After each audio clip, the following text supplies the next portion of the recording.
Hello guys, আমি হলাম অভিজিৎ দাস। আজকে আমি নিয়ে চলে এসেছি এই মাশরুম চাষ পদ্ধতি সম্পর্কে আলোচনা করতে। দেখতেই পাচ্ছ এখানে অনেক মাশরুমের গাছ লাগানো হয়েছে। এগুলো সব ফার্মে চাষ করতে হয়। এই মাশরুম চাষ করার জন্য প্রথমে এইভাবে শিকা তৈরি করে নিতে হবে, যার উপরে মাশরুমের গাছগুলোকে ঝুলিয়ে দিতে হয়। আর এই মাশরুমের খড় তৈরি করার জন্য প্রথমে পুরনো 1 বছর পুরনো বা 2 বছর পুরনো যে কোনো খড়কে ছোট ছোট পিস করে এতটা সাইজ করে কেটে নিয়ে সেগুলোকে চুন জলে জাঁকিয়ে রাখতে হবে 1 থেকে 2 দিন। তারপরে মাশরুম বীজ ফ্লিপকার্ট বা বাড়ির পাশে যে কোনো দোকান থেকে আপনারা কিনে নিতে পারেন মাশরুম বীজ।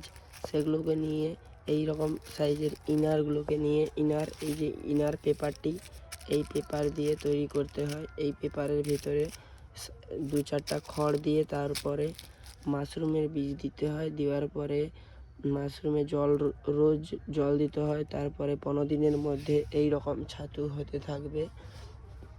দেখতে পাচ্ছেন এখানে এটা আজ 10-15 দিন হয়ে গেছে এই মাশরুমটা লাগানো হয়েছে।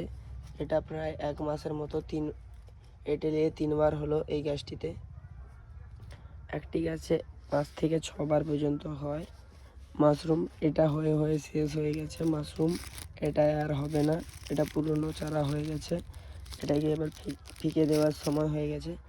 দেখতে পাচ্ছেন এখানে অনেক রকমই মাশরুমের চাষ করা হয়েছে। এটা হচ্ছে বটন মাশরুম, আপনারা দেখতে পাচ্ছেন। আর এটা হচ্ছে এমন মাশরুম যেটা বাজারে কিনতে পাওয়া যায় সস্তা। দেখতে পাচ্ছেন এখানে অনেক রকমের মাশরুমের চাষ রয়েছে। এটা আমার মাশরুমটা চাষ করেছি মোরগের ঘরে। দেখতেই পাচ্ছেন এখানে প্রথমে মোরগ ছিল, কিন্তু এখন আর মোরগ নেই।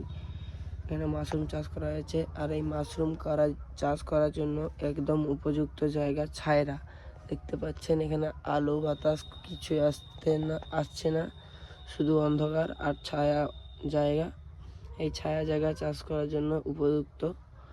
আপনারা মাশরুম চাষ করতে চাইলে শীতকালে বা চাষ করতে পারেন, কিন্তু গরমকালে চাষ করা খুব কঠিন, কিন্তু গরমকালে করা যেতেও পারে এই রকম ছায়া অবস্থা রাখলে। ঠিক আছে,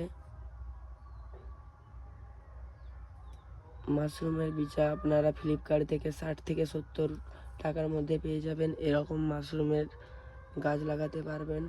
এই মাশরুম মাসে 3 থেকে 4 বার হয়ে গাছটি বন্ধ হয়ে যায়, আর মাশরুম হয় না। তারপরে এই মাশরুমের প্যাকেটগুলোকে ফেঁকে দিতে হয়।